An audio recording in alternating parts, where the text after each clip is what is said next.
సోమవారం రోజు కోటపల్లి మండలం వైస్ ఎంపీపీ గారు ప్రెస్ మీట్ ఇవ్వడం జరిగింది. మెయిన్ గా ఆయన ప్రెస్ మీట్ ఇవ్వడం గల కారణం ఏంటంటే బాల్క సుమన్ అనే వ్యక్తి జైలు పోయినందుకు ఆయన ఫుల్ ఖుషిగా ఉన్నాడు. దావా చేసుకుంటాను అల్లకెళ్ళి ఒక వాయిస్ లీక్ అయింది, దెబ్బకు భయానికి వచ్చి ఇక్కడ ప్రెస్ మీట్ ఇచ్చిండు. అసలు ఈ బాల్క సుమన్ అనే వ్యక్తి జైలు పోవడానికి ఓడిపోవడానికి కానీ ఈ ఫ్రస్ట్రేషన్ కారణం ఏంటంటే మన ప్రెస్ మీట్ ఇచ్చిన మొత్తం ఎంటైర్ ద బ్యాచ్. ఈ బ్యాచ్ ఏంటంటే లిక్కర్ మాఫియా ఈ బ్యాచ్, శాండ్ మాఫియా ఈ బ్యాచ్, మహారాష్ట్ర లిక్కర్ బాల్క సుమన్ ధరించిన బ్యాచ్. ఇది ఎన్నోసార్లు పేపర్లు వచ్చింది.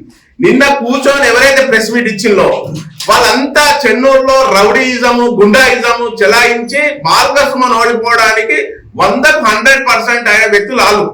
మన ఒక మాజీ కౌన్సిలర్ మాట్లాడుతూ మాజీ ఎమ్మెల్సీని బాగా అన్పార్లమెంటరీ లాంగ్వేజ్ యూజ్ చేసిండు.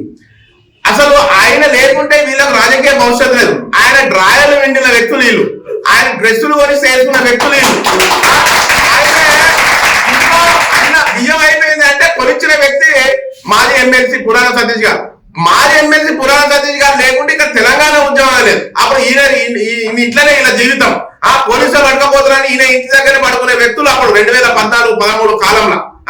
అటువంటి పురాణం సతీష్ ను వీళ్ళు తిట్టే పోలేదు. వీళ్ళకి బాల్క సుమన్ టికెట్ ఇయ్యద్దు అని అంటే పురాణ సతీష్ దగ్గర ఉండి అప్పుడు బీఆర్ఎస్ ను టికెట్ ఇప్పించి గెలిపించిన ఘనత పురాణ సతీష్.